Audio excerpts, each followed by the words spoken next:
سبحان اللہ وبحمدہ سبحان اللہ العظیم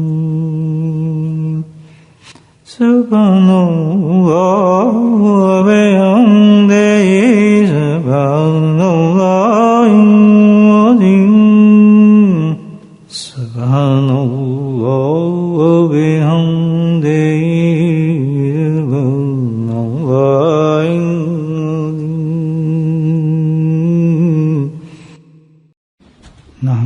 صلی علی رسولہ الکریم اما بعد قال اللہ تعالی فی قرآن مجید فاعوذ باللہ من الشیطان الرجیم بسم اللہ الرحمن الرحیم ان اللہ وملائکته یصلون علی النبی یا ایھا الذین آمنوا صلوا علیہ وسلموا تسلیما اللهم صل على سيدنا ومولانا محمد معدن الجود والكرم اللهم صل على سيدنا ومولانا محمد وآله الفضل ومره اللهم صل على سيدنا ومولانا محمد وآله وصحبه وبارك وسلم أما بعد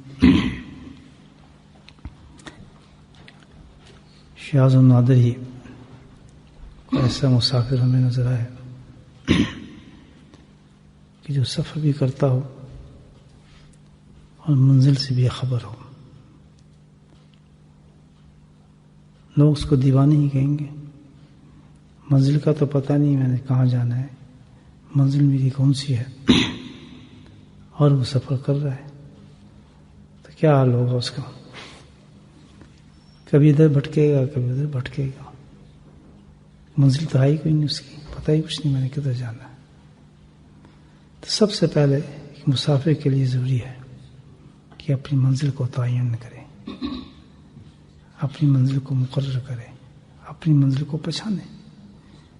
تبھی تو سفر شروع کرتا ہے آدمی.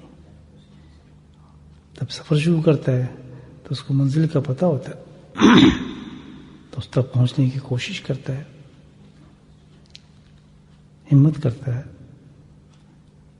چلتا ہے, دشواریاں برداشت کرتا ہے, صبر بھی کرتا ہے. لیکن ایسا مسافر جو ہوگا جو منزل آپ کو کون سی کرتی, منزل تو کوئی نہیں, کہاں جا رہے ہیں پتہ کچھ نہیں, کہاں جا رہے ہیں. تو نہ اس کی کوئی کوشش ہوگی, نہ اس کا کوئی اسٹینڈرڈ ہوگا, نہ کوئی معیار ہے. تو میرے بھائیو, ہم سے بڑا مسافر کون ہوگا؟ ہم بھی تو مسافر ہی ہیں اس دنیا کے اندر. تو مسافر ہیں تو کوئی منزل تو ہوگی ہماری, یا نہیں؟ بغیر منزل کے تو کوئی مسافر ہوتا ہی نہیں. آپ کہیں جی ہاں منزل تو ہے میری.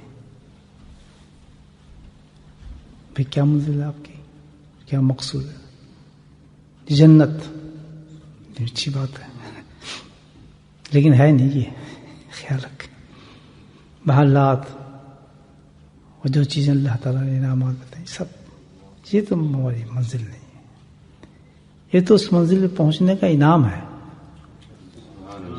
جو اس منزل پہ پہنچ جاتا ہے اس کو یہ انعام دیا جاتا ہے, اور جو اس منزل پہ نہیں پہنچتا اس کو جہنم میں ڈال دیا جاتا ہے. تو ہم اس کو منزل کیسے سمجھ بیٹھے؟ حل تو ہی نا بات. منزل کیا ہے؟ منزل کے بغیر تو بھائی کام نہیں چلے گا جب تک ہم اس کو پہچانیں گے نہیں ہماری منزل کیا ہے. اللہ سبحانہ تعالیٰ نے قرآن میں ارشاد فرمایا, محمد رسول اللہ صلی اللہ علیہ وسلم. سب سے پہلے اس منزل کو تعین کرنے کے لیے, بتانے کے لیے اللہ پاک نے اپنے حبیب کا تعارف کرایا, محمد صلی اللہ علیہ وسلم. سب جانتے تھے ان کو, بازاروں میں بھی ہیں, دوستوں میں بھی ہیں, تجارت بھی کر رہے ہیں, کاروبار بھی کر رہے ہیں, عام حالت بازاروں بھی ہیں, یہی تھا نا. لیکن ایک حیثیت سے ان کے اخلاق کی وجہ سے ساری دنیا مرغوب تھی ان سے, بس اتنا ہی تھا. امین ہیں, صادق ہیں, اچھے ہیں, سچے ہیں, ساری دنیا عزت کرتی تھی جو ان کے گرد کے لوگ تھے. اتنے جانتے تھے سارے, اس سے زیادہ کوئی نہیں جانتا تھا, یہی تھا نا. تو اللہ نے کہا محمد صلی اللہ علیہ وسلم کہ جن کو تم دیکھ رہے ہو متعارف نہیں ہے تم ان سے, کیا پتا بیچارہ, پتہ ہی کچھ نہیں. جیسے ایک بہت بڑے اسٹور میں آپ چلے جائیں, آپ سودا لے رہے ہیں, ریڈی پکڑی ہوئی ہے اور لوگ لے رہے ہیں یا کیو میں لگے ہوئے ہیں, تو ایک دم آپ کے کان میں آ کے کوئی کہتا ہے اوئے تمہیں پتہ ہے یہ آدمی کون ہے, اور کسی بہت معروف شخصیت کی بات کرتا ہے, بہت مشہور آدمی کی, ہیں کدھر, سب دیکھنے لگیں گے اس کو, دیکھیں گے نا, جتنی اونچی شخصیت ہوگی تو اپنا سودا بھول جائے گا آدمی, اس کی طرف دیکھنا شروع ہو جائے گا. اور کہیں پتہ چل جائے جی پرائم منسٹر آئے ہوئے, ایسے ہے نا, سب تو پہلے ساتھ ہی چل رہے تھے, وہ آگے پیچھے تھے ہم سب, جب کہا یہ پرائم منسٹر ہے سب مڑ مڑ کے دیکھیں گے, اپنا سودا بھول جائیں گے, پرائم منسٹر کدھر, پرائم منسٹر کون سا, دکھائیں, وہ سب اس طرف دیکھنا متوجہ ہو جائیں گے. تو میرے اللہ نے فرمایا محمد رسول اللہ, یہ چل پھر تو رہا ہے, لاؤ میں اس کا تعارف تمہارے سے کرا دوں. تو فرمایا ہے تو محمد, لیکن کیا ہے یہ, اللہ کے رسول ہیں. جب تعارف جب کرایا الحمدللہ تو پھر تو ہلچل مچ گئی. جیسے میں نے آپ کو بتایا کہ اچھا اتنے بڑے آدمی ہیں تو سبحان اللہ, دھوم مچ گئی, اللہ کے رسول ہیں یہ. آگے اللہ تعالیٰ آیت کو میں بیچ بیچ سے پڑھ رہا ہوں, تسلسل نہیں ہوا لیکن مطلب سمجھانے کے لیے بات کر رہا ہوں, مضمون کے اعتبار سے بات کر رہا ہوں. تو جب یہ تعارف ہو گیا نبی کا فرمایا رسول اللہ یہ ہیں آدمی, تو بہت بڑے آدمی بھائی, کائنات کے سب سے بڑے آدمی الحمدللہ, اس کا تو دنیا انتظار کر رہی تھی, ہمارے ساتھ پھرتے تھے چلتے تھے. آدمی کہتا ہے یہ تو بھائی وزیر ہے, تو میرے ساتھ پھرتا تھا جاتا تھا. مجھے یاد ہے کہ بہت پہلے میں عمرہ کر رہا تھا, خیال آ گیا تو طواف کرتے ہیں, ڈھائی بجے کا ٹائم تھا, وہاں تو آتے ہیں نا وی آئی پی وغیرہ چلے جاتے ہیں. میں اپنے مسجد تھا تو شروع مچائے, کون ابھی صدام گستا ہوں, تو سب نے اپنے کو چھوڑ دیا, سب اس طرف دیکھنا شروع ہو گئے. اب سب اس کو دیکھتا, اچھا یہ صدام, یہ اللہ کے گھر کو بھی نہ, جب کوئی تعارف ہونا شروع ہو جائے تو اس کو بھی آدمی نہیں دیکھتا, اچھا یہاں پہ آ گئے. مطلب آپ عمرہ کریں پتہ فہاں منسٹر ہے تو ضرور آپ کی گردن کے اٹھی جائے گی یا نہیں اٹھے گی. تو جب اللہ فرمایا محمد رسول اللہ, تو کائنات پوری ہل گئی, ہل گئی. لیکن پھر اللہ نے ایک اور بات کہی اس کے ساتھ شاید والذین معہ, تشخیص کر دی کہ کچھ تو جل گئے, بھن گئے. پہلے مانتے تھے, سب کچھ تسلیم کرتے تھے, آگے پیچھے پھرتے تھے, لیکن جب صحیح تعارف ہوا, بعض ایسا دفعہ ایسا بھی ہوتا ہے انسان کی شخصیت کو جو وارا جاتا ہے اور حقیقت میں وہ ہو, پہلے تو کہتے ہیں جی یہ وہ, جب پتہ چلتا ہے یہ حقیقت ہے, اس کی تعارف ہو جائے تو پھر اس میں دو قومیں پیدا ہو جاتی ہیں. ایک وہ مانتی بھی ہیں لیکن کیا رکھتی ہیں, حسد رکھتی ہیں, حاسد ہو جاتے ہیں. تو اللہ نے فرمایا والذین معہ, تخصیص کر دی کہ جو تجھے پہچان گئے وہ کون تھے, ماں جو تیرے ساتھ تھے, ساتھی تھے, تیرے دوست بن گئے, تیرے پہچان گئے. تو جب تیرا تعارف کرایا تو اللہ کہتا ہے میں ان کا بھی تعارف کراتا ہوں قرآن کے اندر کہ وہ لوگ کیا تھے. پتہ ہی چلا کہ نبی پاک صلی اللہ علیہ وسلم تشریف لائے تو انہوں نے وہ منزل کو تعین فرمایا, مقرر فرمایا, بتایا. وہ یہ بتانے تم آئے تھے کہ تمہاری منزل کیا ہے, یہ بتانا تھا. تو سب سے پہلے جن لوگوں نے اس منزل کو پایا وہ کون تھے, والذین معہ, قرآن کہتا ہے وہ جو تیرے ساتھ تھے. ان سے پوچھ منزل کیا ہے, سرکار درس میں ان کو بتایا, ان کی زندگی کو دیکھو کیا تھی ان کی زندگی. قرآن کہتا ہے تمہیں منزل پتہ لگ جائے گی. قرآن تو پڑھتے ہیں نا, پھر منزل کا ہمیں پتہ ہے. ہم تو بھی کہتے ہیں جنت ہو جائے, تو منزل کا نہیں پتا تو ہم کتنے بٹکے ہوئے مسافر ہیں. آئیں سوچیں ہماری منزل کیا ہے تاکہ منزل کی طرف چلنا شروع ہوں. تو پھر ان کا تعارف کرا کے اللہ تعالیٰ کہتے ہیں ان کے بارے میں کہ کیا ہے, یبتغون فضلا من اللہ ورضوانا. قرآن کہتا ہے یہ کیا کام ہے ان کا. سرکار دوستوں نے کیا بتایا ان کو, جو بتایا اس میں لگے نا, وہ نے پیغام دیا کہ بھائی تمہارا یہ کام ہے, اس لیے اس طرح تم کامیاب. وہ کیا تھا قرآن بتاتا ہے کہ وہ کیا کرتے تھے. کرتے سب کچھ تھے لیکن اس کو منزل نہیں سمجھتے تھے. کرتے سب کچھ تھے لیکن منزل نہیں سمجھا, منزل نہیں سمجھا اس کو. بھائی منزل کیا تھا, یبتغون فضل من اللہ، جس کی تلاش کرتے ہیں، جدوجہد کرتے ہیں، دن رات لگے رہتے ہیں مختلف ذرائع کے ساتھ، وہ کیا ہے؟ فضل من اللہ و رضوان، اللہ کی رضا کو تلاش کرتے ہیں۔ چھوٹی سی ہے، اصل مقصد ہماری کیا ہوا؟ زندگی کا کیا مقصد ہے؟ اللہ کی جنت نہیں ہے، راضی اللہ کو کرنا ہے، اپنے رب کو راضی کیا، یہ منزل ہے ہماری۔ پتہ چلے گی منزل یا نہیں؟ تب راضی کیسے کریں؟ نیکسٹ کوشچن تو یہ ہے نا، رضا کا کون سا راستہ ہے بتائیں مجھے تو بتاؤ، ہم اللہ کو راضی کرنے کر کیا رہے ہیں؟ تو کنسپٹ ہی نہیں تھا ہمارا کہ ہم یہ سب اللہ کے راضی کر رہے ہیں، ہم تو یہ کہہ رہے ہیں جنت کے جانے کے لیے کر رہے ہیں، موت کے ڈر سے کر رہے ہیں، فلاں چیز سے کر رہے ہیں، یہ تو ایک سیکنڈری چیزیں ساری، اصل مقصد کو ہمیں پتہ ہی نہیں تھا۔ نماز کیوں پڑھتے؟ بس یہ آخرت اچھی ہو جائے، یہی کہتے ہیں نا، فلاں کیوں کر، الحمدللہ بات میں اس کو ڈکلائن نہیں کر رہا، لیکن اس کے پیچھے ہمیں پتہ ہی نہیں اصل مقصد کیا ہے، یہ سب کس کے اندر چھپی ہوئی چیزیں، یہ سب کی سب جو چھپی ہوئی ہیں وہ کس چیز میں؟ اللہ کی رضا۔ دیکھیں ابھی آیت چھوٹی چھوٹی کیا تھی وہ آیت جو پڑھی تھی نا، رضا من اللہ و رضوان، کہ اللہ تعالیٰ راضی ہو جاتا ہے کس چیز سے؟ آخر میں جو شروع پروگرام دیا اللہ پاک نے وہ کیا دیا تھا کہ مجھے راضی کرو، اور جب وہ انسان اس دنیا سے گزرتا ہے تو اللہ تعالیٰ کہتا ہے میں تجھ سے راضی ہو جا، راضی ہو گیا، خود کچھ جنت، اب تو جنت میں چلا جا۔ تو مقصود کیا تھا؟ اللہ کو راضی کرنا تھا۔ شروع ہوا تو بتایا راضی کرنا ہے، اور جب انسان مرنے لگتا ہے جو اس مقصد اور منزل کو پا جاتے ہیں تو اس کا پھر اللہ تعالیٰ آخر میں کہتا ہے بھائی تو کامیاب جا رہا ہے، کامیابی تیری کیا ہے کہ تو نے مجھے راضی کر لیا، اب اس کا انعام میں تجھے کیا دے رہا ہوں؟ فادخل جنتی۔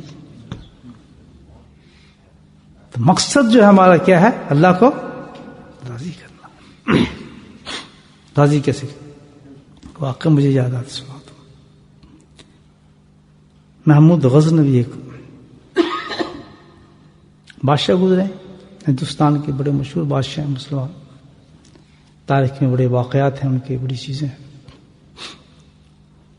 تو اچھا دربار ہوتا تھا، بڑے بڑے مشیر تھے، ان کے وزراء تھے جیسے اس زمانے کے بادشاہوں کے ہوتے تھے، انٹلیکچوئل عقل مند لوگ، بڑے خوب کچھ۔ انہی وزراء میں، انہی لوگوں میں ایک اس کا غلام تھا، اس غلام کا نام تھا ایاز۔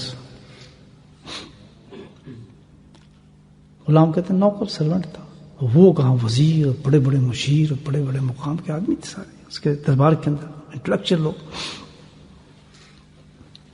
لیکن جو ایاز کا مقام تھا وہ کسی کا نہیں تھا، جتنی باتیں اس کی سنتا تھا، جتنا قریب وہ اس کو رکھتا تھا، اور جتنی محبت اس سے کرتا تھا،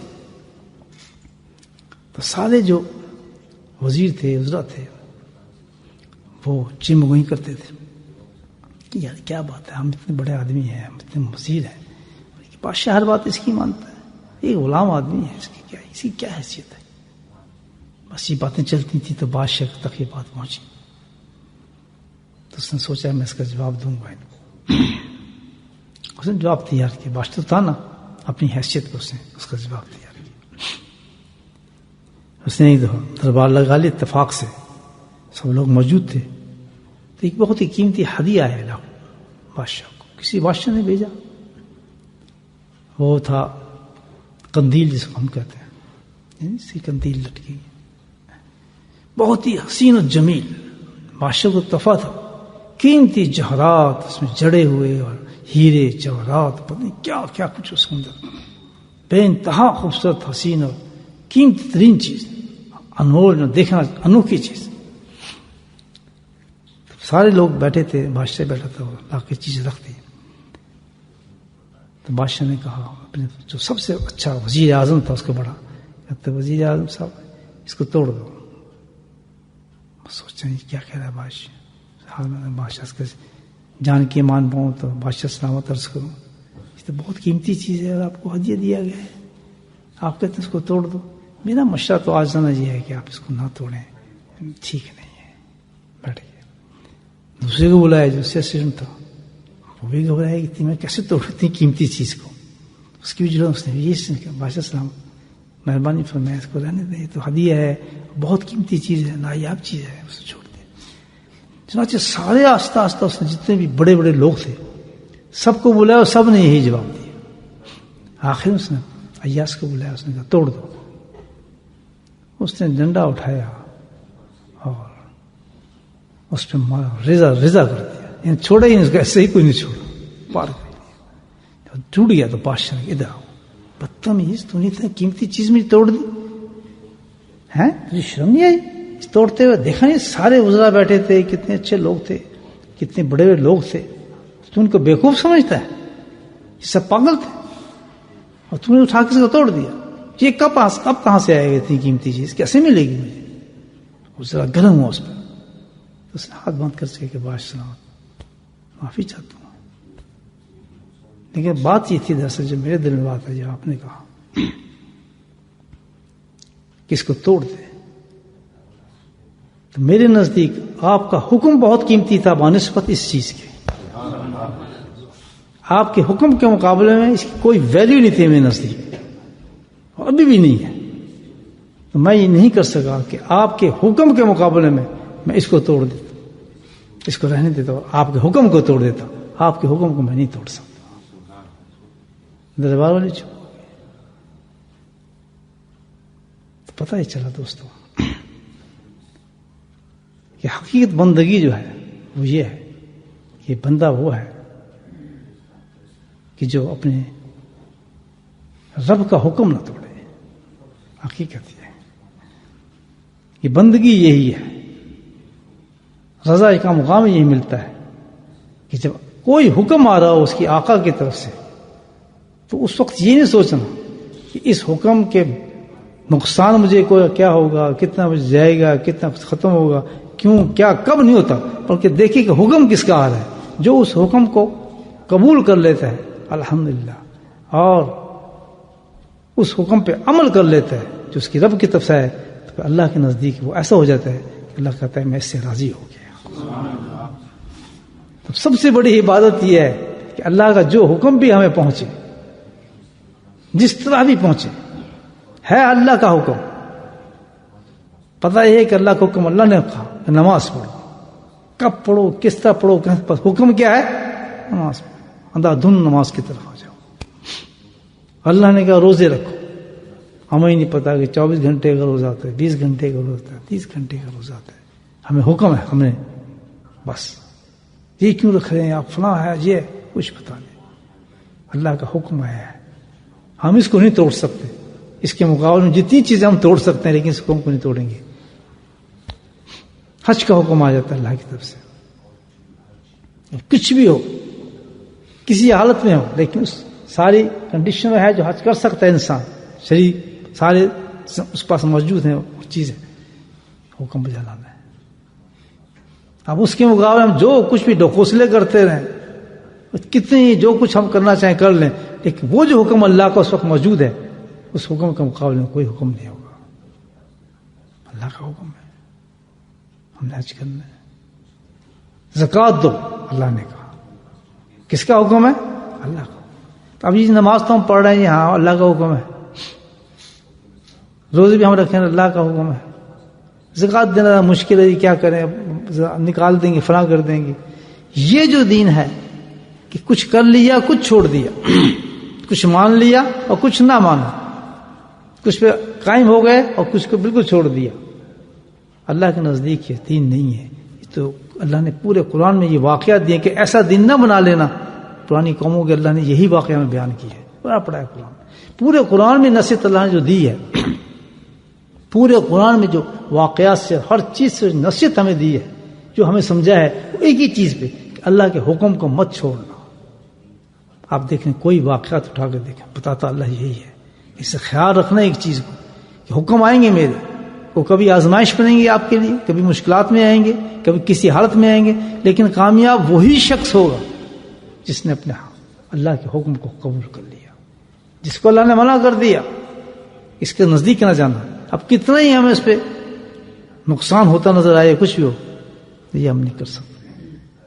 کتنی فائدہ ہمیں نظر آ رہا ہے. اللہ نے حکم کیا نماز پڑھو, نماز پڑھیں گے.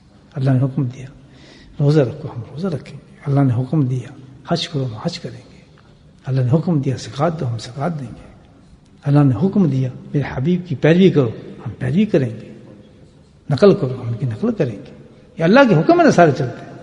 اللہ نے کہا اس چیز کو میں نہیں پسند کرتا، یہ مت کرنا، فراہمی کر دوں گا اس چیز کی، ارد گرد تم ہوتے دیکھو گے وہ چیزیں، تم نے نہیں کرنا.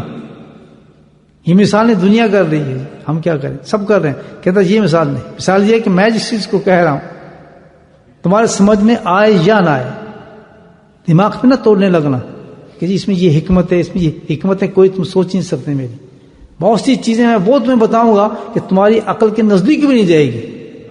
ہے نا، یہ حج کیا ہے سارا، 30 لاکھ آدمی جا کے جمع ہو جاتے ہیں. کیوں جمع ہو گئے؟ چکر کاٹنا شروع ہو جاتے طواف پہ. کیوں؟ کیا اس کا کیا ہو گیا رہے؟ مطلب کیا ہے اس کا؟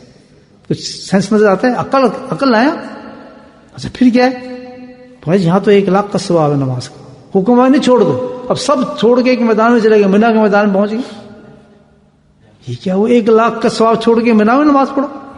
اب جو مینا میں نماز نہیں پڑھے گا وہاں جائے گا، وہ ایک بہت افضل نماز کو ترک کر دے گا. لوگ کرتے نا وہاں، نہیں یار باقی نمازیں وہاں پڑھیں، وہ اللہ کے حکم کو ادھوری کر رہے ہیں. پورا حج آپ دیکھیں سینس میں آتا ہی نہیں، عقل میں آتا ہی نہیں، اور کچھ نہیں کیا. پتھروں کو بڑے شوق بڑے مزے سے کہہ رہے ہیں اللہ کو ہم نے پتھر مارے، اور جناب 7 پتھر مارے ہیں، اور سب سے بڑی چیز ہمیں وہی نظر آتی ہے. وہ کیا اس کے پیچھے؟ اللہ کا سینس تو کچھ بھی نہیں ہوتا، کچھ بھی. پھر عرفات میں آ جاؤ، پھر مینا میں چلے جاؤ، پھر طواف کرنے آ جاؤ، کبھی سر منڈا دو، کبھی قبر اتار دو. خبردار، یہ کچھ سینس نظر نہیں آتا. بڑی بڑی چیزوں کو اللہ چھڑا دیا. یعنی حرم کو چھڑا دیتا ہے، خانہ کعبہ کو چھڑا دیتا ہے اللہ تعالیٰ، اور جنگل میں بھیج دیتا ہے. جنگل پھر دوسری جگہ بھیج دیتا ہے. پھر کہتے ہیں نہیں پتھر مارنا شروع کر دو، ایسے پتھر چن لو. پھر کیا ہے؟ صفا مرفا، وہ کیا ہے؟ کچھ سمجھ عقل کچھ بتاتی نہیں. تو اللہ تعالیٰ نے سب سے اس سے ساری تعلیم یہ دینی تھی، ہدایت دینی تھی کہ یہی ہے انسان کی زندگی، کہ تم نے یہ نہیں دیکھنا کہ اس میں کیا ہو رہا ہے کیا نہیں، اور نہ ٹٹولنا، نہ اس میں کوشش کرنا. میں ذاتی طور پہ اس چیز کو پسند نہیں کرتا. مثال دوں، یہ غلط نہیں کہہ رہا کہ جی روزہ ہے اس سے بڑا صحت میں یہ ہوتا ہے، اس سے بڑا یہ فائدے ہو جاتے ہیں، روزے سے آدمی کو یہ بیماریاں ختم ہو جاتی ہیں، یہ فلاں ہوتی ہیں. تعجب کی بات ہے کہ اللہ کا حکم ہو اس میں فائدہ نہ ہو. فائدے کیا گن رہے ہو؟ یہ کیا ہمیں کیا موٹیویٹ کر رہے ہو؟ ہمیں کیا سمجھا رہے اس بات میں؟ جی بھائی تو بڑا فائدے کی چیز ہے، آدمی اس کو چھوڑتا ہے تو اس میں اب آئیں گے دیکھو بڑے بڑے اس میں اس کے فائدے لکھے ہوں گے. روزے کے، روزے کا سب سے بڑا فائدہ یہ ہے کہ اللہ کے حکم کی تعمیر کی جائے. میرے رب نے کام کر رہا ہے، ہمیں کچھ پتا نہیں. ہم پتہ نہیں کیا روزہ، ہمیں آپ ڈونٹ نو اباؤٹ اٹ، ہمیں نہیں پتا. اور کہتے ہیں ہمارا طبی حیثیت کے حساب سے تو ہمیں چپ رہے ہیں. اس میں کس کو مزہ آتا ہے کہ کھانا پینا چھوڑ دے اور ہر چیز کو چھوڑ کے بیٹھ جائے؟ اور یہ تو اب شو میں مار لے آدمی جی بڑا ہے، لیکن طبی جو حیثیت اور روزے کا ثواب بھی اسی میں ہے کہ وہ طبی حیثیت کے خلاف ہے. کوئی نہیں جی بڑا مزہ آ رہا ہے، یہ تو سب یہ چکر بازی ہے. وہ بھی مقام بہت بلند ہے. مسئلے والا مقام تو جب آتا ہے جب اللہ راضی ہو جائے، جب اللہ کے حکم پہ انسان راضی ہوتا پھر یہ مزے دیتے ہیں اللہ تعالیٰ، جس کو فضل کا ہے. جب تک فضل من اللہ ہے، پہلے کہا نا فضل اللہ کا جو ہے وہ پھر فضل بنتا ہے کہ جب انسان وہ راضی ہو جائے. جب اللہ اعلان کر دیتا ہے کہ میں اس سے راضی ہوں. پورا دیکھ لیں صحابہ کرام کو اللہ پاک نے سب سے بڑا اعزاز یہ دیا، سب سے بڑا اعزاز. نبی پاک حکم فرمایا کہ تم نے کرنا ہے تو ساری زندگی یہی کام کرتے رہے کہ ہم نے اللہ کو راضی کرنا ہے، اور کسی حکم کو بھی انہوں نے ٹالا نہیں. تبھی تو صحابی بنے، تبھی تو اس مقام پہ پہنچے. اللہ تعالیٰ نے اعزاز جو دیا ہے وہ سب سے بڑا کائنات کا اعزاز دیا رضی اللہ تعالیٰ عنہ، کہ میں ان سے راضی ہوں. کچھ نہیں کہا کہ میں جنت دے دیں، سب سے بڑا اعزاز دیا. یہ وہ قوم ہے جس کے بعد قوم کبھی نہیں آئے گی، میں اس سے راضی ہوں. کسی عبادت سے نہیں کہا، کچھ نہیں، بس ایک چیز تھی کہ انہوں نے اللہ کے حکم کو مانا تھا. خبردار اس چیز کو نہ سوچو کہ اس میں فائدہ نظر آئیں گے تو ہم کریں گے. یہ چیز یہ چھوڑ دیں، اس میں بڑی بری چیز ہے، یہ نجس چیز ہے، فلاں چیز ہے. یہ فضول بات ہے، یہ فضول بات ہے. جب کوئی کہا جی بحث کرتے ہیں اکثر لوگ کہ بتانے کے لیے ایسا ہے، اس کا جواب ایک ہی دینا چاہیے کہ کیوں چھوڑو. اس میں یہ کہ چھوڑ اس لیے رہے ہم نے، میرے رب کا حکم ہے ہم نے چھوڑ دیا. فائدے ہوں گے تو ہوں، ہمیں کیا پتہ، نقصان ہو ہمیں کیا نقصان ہے. اللہ نے حکم دیا ہے کہ اپنے حبیب کی شکل بناؤ، اپنے حبیب کی صورت بناؤ، اپنی کی نقل کرو. اب جو نہیں کر رہے وہ اللہ کے حکم کو نہیں پڑھ رہے، بے شک وہ تہجد پڑھ رہے ہیں، عمر ٹکا رہے ہیں، قرآن ختم کر رہے ہیں، لیکن ایک قانون کو اللہ کے توڑ رہے ہیں، حکم کو توڑ رہے ہیں. اللہ کے ایک حکم کو توڑنا تو یہ قیامت ہے، بہت بڑی قیامت ہے. یہ تو اس وقت پتہ چلے گا دوستوں جس وقت آخرت آئے گی اور قبر آئے گی. ہمیں اسٹینڈرڈ جو دیا گیا ہے، ہماری جو منزل ہے، جہاں ہم نے پہنچنا ہے، جو ہم نے اچیو کرنی ہے بیفور ڈیتھ. اللہ معاف کرے کہ اس حالت میں ہماری اگر موت آ گئی کہ ہم اللہ کے قانون، اللہ کے حکم کو ہم توڑنے والے ہیں، اور ہماری موت آ گئی تو پھر جو توڑنے والوں کی حیثیت ہے وہ دوسری طرف ہے.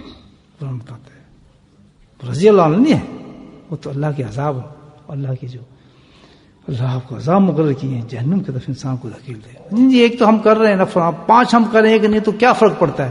دنیا یہ سب رہ جائے گی. منزل ہے کہ ہماری الحمدللہ کامیاب وہ لوگ ہیں، اللہ نے بتا دیا اسی کا اللہ نے جو پہنچ گیا اور اس حال میں پہنچے کہ اللہ کے قانون کو نہیں توڑتا. پورے جو قانون اللہ کا، جس کو حرام کا ہے وہ حرام ہے، جس کو چھوڑنا کا اس کو چھوڑو، جس کو کرنا کا ہے اس کو کرو. اور عقل کی دلیل نہیں چلتی اللہ کے قانون کے آگے. تو میرے بھائی اس منزل کو پہنچنے کے لیے کتنی مشکلات ہیں. کچھ بھی ہو، ایک ہی مشکل آتی ہے، اس پردے کو گرہیں، کچھ بھی نہیں ہے. وہ کیا ہے؟ نفس ہے. نفس ہے. بس وہ آپ کو روکتا نہیں، نبی نہیں یار یہ ہو جائے گا، نہیں خبردار، کچھ نہیں. اللہ کا حکم ہے، اللہ نے یہ فرمایا ہے. ہمیں کسی علماء کرام، عالم سے، علماء سے، مفتیان سے یہی تو بتانے کے لیے ہے. علم کا فائدہ تو جبھی ہے نا. عالم، مفتیان، یہ ڈاکٹر ہے نا، یہ ڈاکٹر ہے نا کہ جو ہمیں بتاتے ہیں کہ بھئی یہ حرام ہے، یہ حلال ہے. اس کے علاوہ جو باتیں سب فضول ہیں. سب اسی لیے مقرر فرمایا ہے جو علم حاصل آدمی کرتا ہے، علم حاصل کرنے کا مطلب ہی صرف یہ ہے کہ وہ رہنمائی کریں لوگوں کی. اور اس سے مطلب کچھ نہیں ہے. یہ باقی سب جو معاملے ہیں یہ سب اپنے بنائے ہوئے لوگوں کے. اسی عالم کی عزت ہے زمانے کے اندر. وہی جو ہے وارث رسول ہے کہ جو امت جس طرح نبی پاس ہے نا تعارف کرایا اللہ پاک نے ان کا، اور پھر بتایا کہ رسول نے یہ ہیں، یہ تمہیں راستہ بتائیں گے. ان کے جو وارثین ہیں وہ کون ہوں گے؟ علماء کرام ہوں گے، علماء حق ہوں گے. ان کا کام صرف ایک ہوگا کہ وہ صرف راستہ بتائیں گے. اور یہ دیکھیں علماء حق میں کیسے لوگ گزرے. ابو حنیفہ لاکھوں کے حساب سے انہوں نے الحمدللہ مسائل نکالے ہیں اور ہم امت کو پیش کیے ہیں کہ تم اس طرح چلو. حالانکہ زندگی اتنی تھی ان کی، لیکن اللہ کا کوئی کام کرنا شروع کرے نا انسان تو اللہ پاک اس کی زندگی میں اتنی برکت دے دیتا ہے کہ الحمدللہ 3,000 کتابیں لکھی ہیں. تھانوی کی دیکھ لیں کتنی کتابیں لکھی رحمۃ اللہ علیہ. ان کی زندگی بھی اتنی تھی، کھاتے بھی تھے، بیوی بھی تھیں ماشاء اللہ. استھان کی 2 بیویاں تھیں، گھر بھی تھا، بار بھی تھا، اور اپنی عبادات بھی تھیں، تزکیہ بھی تھا، عبادات بھی تھی، سب کچھ تھا. اور یہ تھا امت کی طرف جو انہوں سونپا گیا تھا چیز. حال یہ تھا کہ جس وقت وہ آخری مرض پر تھے، شفیع رحمۃ اللہ یہ بتاتے ہیں واقعہ، کہتے ہیں کہ مفتی شفیع صاحب کہ جس طرح آخری وقت میں تھے تو انہوں نے اپنا کام کو سپرد کیا تھا. مفتی شفیع صاحب کو تفسیر لکھ رہے تھے کہ کوئی مسائل کی کتاب تھی، اس وقت مجھے ذہن میں پورے بات نہیں آ رہی. تو فرمایا کہ ان کی یہ حالت تھی کہ ڈاکٹروں نے کہہ دیا تھا کہ کوئی آپ سے نہ ملے، بالکل بند کر دیا تھا حکمہ نے. اور وہ بستر پہ اکیلے تھے، بالکل تنہا رہتے تھے. تو پھر کہتے ہیں مجھے کبھی آواز مارتے تھے اور بالکل منع کیا تھا. اور یہاں تک کہا تھا کہ ذہن میں کوئی چیز بھی آپ کے نہ آئے، مکمل ریسٹ آپ کو چاہیے. یہ آخری وقت کی بات بتا رہا ہوں حکیم الامت کی. تو کہنے مجھے آواز ماری انہوں نے. میں شفیع ابھی ایک آیت میرے ذہن میں آئی ہے تو یہ بڑی مفید آیت ہے فلاں فلاں مسئلے پر، امت کو اس سے بہت فائدہ ہوگا. بالکل یہ مسئلہ نکل آئے گا اس میں، تم اس مسئلے کو اس طرح درج کر دو. میں نے کہا حضرت ابھی بھی آپ کا دماغ چل رہا ہے، اسی طرف چل رہا ہے. کہتے ہیں بھائی بات یہ ہے محمد شفیع کہ جب تک اللہ نے مجھے ہوش دیا اور ہوش میں رکھا ہے، اور جب تک ہوش میں رہوں گا تو میری پوری کوشش یہی ہوگی کہ میں سرکار کی امت کو پورا پیغام پہنچاتا چلا جاؤں، اس سے فائدہ ہو. میرے علم کا کیا فائدہ لوگ میں کیا خط میں جواب دوں گا تجھے میں نے عالم بنایا تھا، تو نے میری امت کے لیے تو نے کیا کام کیا. معذرت سے چاہتا ہوں آج کیا حال ہے. کیا آج امت اتنی پیاسی ہے کہ ان کو اتنا بھی نہیں پتا کہ پیشاب کیسے کریں، یہ بھی نہیں پتا کہ کلمہ کیسے پڑھیں. میں آپ کو صحیح بتا رہا ہوں، یہی دکھا دیتا ہوں میں، ایسی عورتیں دکھا دیتا ہوں، ایسے لوگ دکھا دیتا ہوں جن کو یہی نہیں پتا کہ وضو کیسے کریں. فرائض جو ہیں ہمارے ہمیں وہی نہیں کرنا، ہمیں یہی نہیں پتا کہ ہم نماز جنازہ کیسے پڑھیں. لوگوں کو سمجھا کہ تم آؤ میں تمہیں یہ چیزیں بتاتا ہوں. خدا کی قسم ایسا عالم کوئی ہوگا وہ صحیح نائب رسول ہوگا, اور اس کے اندر جو برکتیں, جو نور, جو اس کا نام نکلے گا تصور بھی نہیں کر سکتے. یہ علم اس لیے حاصل کیا جاتا ہے. تو عرض یہ کر رہا تھا کہ ہمیں منزل کا ہی نہیں پتا آج تک. ذہن میں ہوگا لیکن کبھی اس پہ کنسیڈر نہیں کیا کہ ہم اس منزل تک پہنچنا ہے. اور اللہ کی کسی حکم کی بھی ایک حکم کو چھوڑنا, شیطان نے کتنے حکم چھوڑے تھے مجھے بتائیں, کتنے حکم چھوڑے تھے؟ کتنا بڑا آدمی تھا وہ, بتائیں کتنا مقرب تھا, کسی فیلڈ کے اندر بھی کم نہیں تھا, کسی فیلڈ میں بھی کم نہیں تھا, مقرب تھا. کوئی زمین کا چپا نہیں چھوڑتا جہاں اس نے سجدہ نہ کیا, کوئی چھوڑا. سب جانتے تھے اس کو, جن بھی جانتے تھے, سب کی بڑی جان چیز ہے. تو اس نے اس فقر کے اندر آ کر کہ میں تو بہت کچھ ہوں, میں تو یہ کرتا ہوں, میں تو اتنا کچھ کرتا ہوں, ایک چھوٹی سی چیز تو کر لیتے ہیں ہم, یہی کر لیتے ہیں نا, کیونکہ بہت چیزیں نظر آ رہی ہیں. ہائے ہائے, بلکہ ہونا تو یہ چاہیے کہ اللہ نے اتنی ساری نعمتیں دی ہیں تو اس کو تو زیادہ محتاط ہونا چاہیے اس کی نعمتوں پر, کہ اللہ تو نے مجھے تہجد دی ہے, تو نے مجھے اشراق دی ہے, تو نے مجھے ذکر دیا ہے, تو نے مجھے سنتوں پہ چلنے کی توفیق دی ہے. لاکھوں آدمی جو نہیں کر رہے, سب نے مجھے سب توفیقیں دی ہیں, تو اب یہ میں گناہ کروں کبھی نہیں کروں گا, ہو ہی نہیں سکتا. ہونا تو یہ چاہیے اس کی نعمتوں پر اللہ کا شکر اس طرح کرے. اور ہم کیا کرتے ہیں, سب کچھ دیکھنے میں چھوٹی چیزیں, چلو یار بچے کر رہے ہیں, ان کو خوش کر دیتے ہیں. تھوڑے قانون گھر کے اندر ٹوٹ رہے ہیں, شریعتیں ٹوٹ رہی ہیں, بس نہیں جی ہم تو بڑے ذکر کرنے والے لوگ ہیں جی, ہم تو تسبیح کھڑکانے والے, ہم تو یہ کرنے. یہ سب دھوکے ہیں, سب دھوکے ہیں. جو قرآن بتا رہا ہے اس کو غور سے سن لو. ایک ہی چیز پہ کامیابی ہے, اور وہ کامیابی اللہ کے حکم کو ماننا, اور سب سے بڑی ناکامی ہے اللہ کے کسی حکم کو بھی چھوڑ دینا. شیطان نے ایک حکم چھوڑا تھا, ایک. تو سیدھا اس نے نہ بھی تو نہیں کی, اس نے جواز دیا تھا, جواز دیا تھا, نہ کرنے ضرورت نہیں تھی اس میں, جواز دیا کہ فلاں سے بناؤ, یہ فلاں سے بناؤ, تو جانا. ختم. اللہ تعالیٰ سے ڈرنا چاہیے, ہمیں خوف رکھنا چاہیے. دوستوں کس پہ ہم چڑھے ہوئے پھرتے ہیں, ایک جھٹکا لگتا ہے پتہ نہیں چلتا کہاں گیا. آج ہمارے ساتھ ہوتا ہے, پتہ نہیں چلتا, آج پہلا دن, دوسرا دن, تیسرا دن, چوتھا دن, دنیا بھولتی جاتی ہے. اللہ تعالیٰ نے ایک یہ چیز رکھی انسان کے ساتھ, یہ اللہ کی فضل ہے کہ وہ جو غم پہلے دن ہوتا ہے اس غم کو اللہ اگر ہمیشہ وہ غم رہتا ہے انسان زندہ نہیں رہ سکتا, کبھی نہیں رہ سکتا. اللہ تعالیٰ بتدریج اس کو ختم کرتا رہتا ہے, بتدریج ختم کرتا ہے. پھر ہم اس کو بھولتے چلے جاتے ہیں, بیچارہ مٹی کا ڈھیر بن گیا, پتہ نہیں کہاں گیا, کہاں نہیں گیا, کس حساب میں ہوا, کدھر گیا. پھر ہم اپنی دنیا میں مست ہو جاتے ہیں. لیکن پھر ہمارے ساتھ بھی تجھے ہونا, یہ تو عبرت ہے ہمارے لیے. آج کے بعد صحیح تہیہ کرو کہ اللہ پاک نے جو حکم دیا ہے, نماز ماننا ہے نا, روزہ ماننا ہے نا, حج ماننا ہے نا, زکوٰۃ ماننی ہے نا, اطاعت رسول ماننی ہے نہیں ماننی. ہاں یہ اللہ کا حکم ہے, اس کے لیے اس کے بعد کوئی کام نہیں بنے گا. اطاعت رسول مسٹ, سب چیزوں کو ماننا ہے. اگر ہم نے اس میں سے کسی چیز کو چھوڑتے ہیں اللہ معاف فرمائے, پھر ہمارا گزارا کوئی نہیں آخرت کے اندر. واخر دعوانا الحمدللہ رب العالمین.